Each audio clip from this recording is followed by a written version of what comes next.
Dad treated me like a servant. 2 days before Christmas, he smirked across the dining table, his tone casual but sharp as glass. Your brother's friends are spending Christmas here. It's only 25 people. Only 25. Like I was the unpaid caterer. Like it was my role, not his, to cook, clean, serve, and smile. I looked around the table. My brother beamed, already planning the party in his head. My mom stayed quiet, as always, sipping her wine like she hadn't heard. And me? I sat perfectly still, a small smile tugging at my lips. My name is Olivia Hayes. I'm 28 years old. And if you think you know how this ends, stay tuned. What happens when the family that treats you like help finally realizes they were the ones depending on you all along? That night, while Dad barked orders about grocery lists and schedules, I booked a ticket. By dawn, I was gone, on a plane to Florida, the warm sun greeting me like freedom itself. On Christmas Eve, while I walked barefoot along white sand with a drink in my hand, they unlocked the front door back home to find an empty house. No food, no decorations, no trays of appetizers waiting in the oven. No me. I imagined Dad's face paling, his voice rising as 25 guests looked around at bare counters and a cold kitchen. For once, his kingdom of control had no servant to run it. But what they didn't know, what made me smile into the ocean breeze, was that their real surprise hadn't even arrived yet. Because Florida wasn't just an escape. It was a beginning. And the message I left behind was about to change everything. Christmas morning, my phone lit up with 20 missed calls. Dad, Mom. Even my brother. Each voicemail more frantic than the last. The first was Dad's voice, sharp and furious. Olivia, Where are you? the guests are here. There's nothing ready. Do you think this is funny? The next, Mom, her tone trembling. Please, just come home. People are whispering. Your father is furious. Your brother is embarrassed. Embarrassed. That word almost made me laugh out loud as I lay by the pool, sipping an iced drink. For years, I'd been the one embarrassed, scrubbing dishes while they entertained, serving food I paid for with my own time, being introduced as the one who cooks instead of their daughter. Now the tables had turned, and I wasn't lifting a finger. By noon, the final voicemail came. Dad's voice was no longer just angry, it was panicked. You've ruined Christmas, Olivia. You've humiliated this family. When we get home, we'll deal with you. Deal with me? The arrogance in his words only made my smile wider. Because while they stumbled through a disastrous holiday with 25 hungry guests and no host, I had already put the second half of my plan into motion. From my hotel balcony, I opened my laptop and clicked send. The email went to every relative and family friend who would have been at that dinner. Attached were screenshots of bank transfers, receipts, and months of proof, utilities, groceries, even mortgage payments, all covered by me while Dad bragged about his perfect household. For years, he'd paraded himself as the generous patriarch. That illusion was about to collapse. And this time, I wouldn't be the servant cleaning up the mess.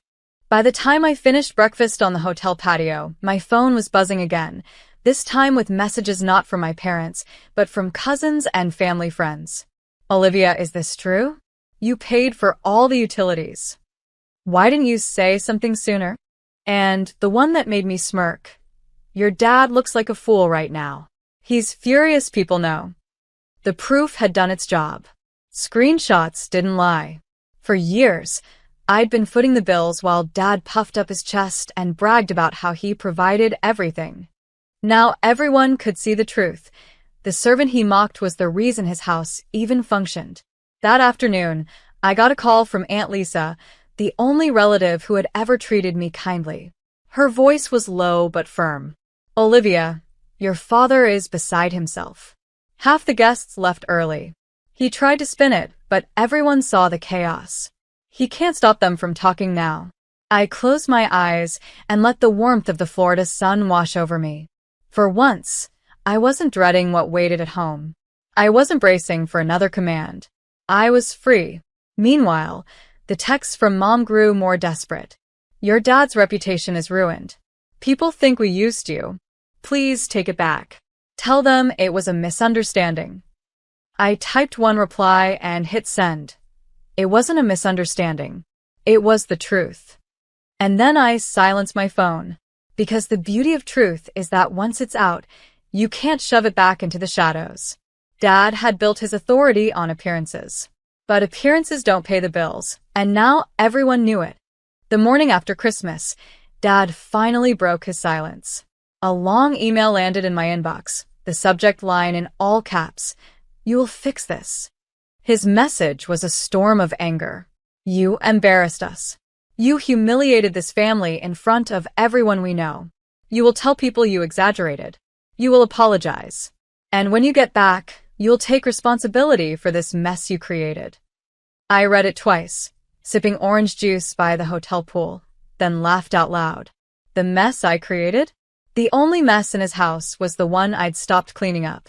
I drafted my reply slowly, deliberately. "Dad, for years I cooked, cleaned, and paid without thanks. You called me a servant. You let my brother sit like a guest while I worked myself sick. Now, people finally see the truth. That's not my mess. That's yours. Own it." I hit send and closed my laptop. The sun felt brighter than it had in years. By afternoon, Aunt Lisa called again, almost giddy. "Your dad tried to defend himself at brunch. He said you lied. But when people asked why there was no food or decorations on Christmas if you weren't the one doing it all, he had no answer. Olivia, they know. He can't spin it anymore." I smiled, imagining Dad's red face, his voice rising, the silence of people who no longer believed him. For years, I had been the one with no voice, no power. Now, the silence around him was his undoing. He wanted a servant. What he got was the one person who knew exactly how to make his kingdom collapse without lifting a finger.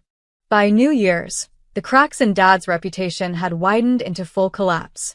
Neighbors who once lined up for his barbecues now avoided his driveway. The men he boasted to at work stopped inviting him to poker nights. Even my brother, his golden boy, wasn't spared. People laughed at him for bragging about a Christmas party that had ended in takeout pizza and awkward silence.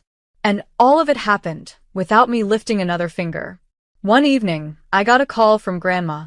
Her voice was steady, but I could hear the disappointment woven through it. "Olivia, I always suspected. You were the one keeping that house afloat, weren't you?" "Yes," I admitted softly. She sighed. "He's angry because the truth cuts deeper than lies ever could. But I'm proud of you for standing up." Her words settled into me like a bomb. For the first time, I felt seen. Meanwhile, Mom kept calling, shifting between fury and pleading. One text read, "You've punished us enough. Please, just help us fix this before it's too late." But that was the part she couldn't grasp. I wasn't punishing them. I had simply stopped carrying them. The weight they felt now was the weight they'd piled on my back for years. At work, I received an unexpected bonus, a reward for covering holiday shifts while others scrambled. I used it to extend my Florida trip another week. Every day, as I walked the beach or sipped coffee on the balcony, I thought about how Dad had expected me to scrub pans for 25 people. Instead, I was here free. The truth was out, their power was gone. And for once, I wasn't the one cleaning up. By mid-January, poetic justice was unfolding right in front of them. Dad had always lived for appearances, Sunday dinners with neighbors, big holiday spreads, photos of his perfect family plastered across social media. But now, their house was dark. No guests. No laughter. The neighbors whispered about the collapse, their pity sharper than any insult. One cousin messaged me privately. "Your dad tried to host poker night again." Barely anyone showed up. He sat at the table with empty chairs. I pictured it. My father, once the king of the room, now just an old man staring at silence.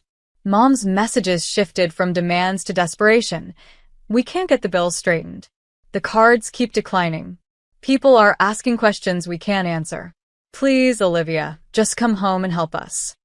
but there was no home to return to. Not anymore. I spent those weeks in Florida meeting people who treated me as an equal. Friends who laughed with me, not at me. Strangers who didn't expect me to serve them just because I was there. And as the days passed, I realized something powerful. I wasn't just free from their house. I was free from their definition of me. One night, sitting by the ocean, I opened my phone and typed a single post. Sometimes you have to stop carrying people to let them learn how to walk on their own. I didn't tag anyone. I didn't have to. Within hours, the comments rolled in. Support. Understanding. People who had lived the same story. Meanwhile, at home, Dad's empire of control was crumbling. Not because I fought him, but because I finally stepped away. The confrontation came sooner than I expected. One Saturday morning, I unlocked my apartment door to find Dad standing in the hallway. His face looked older, his shoulders slumped, but his eyes still burned with that same controlling fire. "Olivia," he said, voice tight. We need to talk. Now. I crossed my arms, leaning against the doorframe. "Funny, last time we talked, you ordered me to serve 25 strangers like it was my duty. What's different now?" His jaw clenched. "You made us look weak. People don't respect me anymore. Your cousins, my friends, they whisper. You destroyed my reputation." I let his words hang for a moment before answering. No, Dad. "You destroyed it. I just stopped hiding the truth. You built your pride on my silence, and when I stopped being silent, your empire collapsed." He stepped closer, lowering his voice. "You think you're better than us now? With your little apartment and your trips to Florida?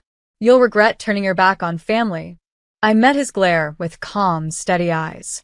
"I don't regret it. Not for a second. For once, I'm living my life without being your servant. That's not betrayal, Dad. That's freedom." He opened his mouth, then shut it, words choking in his throat. For the first time in my life, I saw him falter, not with rage, but with powerlessness. Mom appeared at the end of the hallway, her face pale. She didn't speak. She just tugged at his sleeve, urging him to leave. And when they finally walked away, their footsteps echoing down the hall, I felt lighter than I ever had before. Because the truth was undeniable, they no longer had control. By the time spring arrived, the dust had settled, but not for them. Their house sat quieter than ever, no guests pulling into the driveway, no holiday lights strung across the porch. The perfect family image they'd clung to was gone. My brother no longer bragged about his friends spending Christmas at our place. He avoided the subject entirely. Mom moved through social spaces with forced smiles, but people saw through it. And Dad looked smaller. Meanwhile, I thrived. My job recognized my dedication, and with the raise, I booked another trip, this time not to escape, but to celebrate. Friends gathered in my apartment, laughing around the table I once dreamed my family would sit at. I cooked because I wanted to, not because I was commanded. The air felt lighter, the food tasted better, because it was mine. One evening, a letter arrived in the mail. No return address, but I knew the handwriting. Dad's. The message was short, almost reluctant. "You proved your point. We were wrong. We didn't see what you gave us until it was gone. I don't expect forgiveness, but I hope someday you'll understand." I folded the letter and set it aside, not out of anger, but out of peace. I didn't need apologies to validate my worth. I had already found it in the quiet strength of walking away. The sweetest justice wasn't revenge, or shouting, or proving them wrong. It was this: living a life they said I didn't deserve, free of chains they'd bound me in, surrounded by people who saw me as more than a servant. They had called me disposable, but I was the one who walked away whole.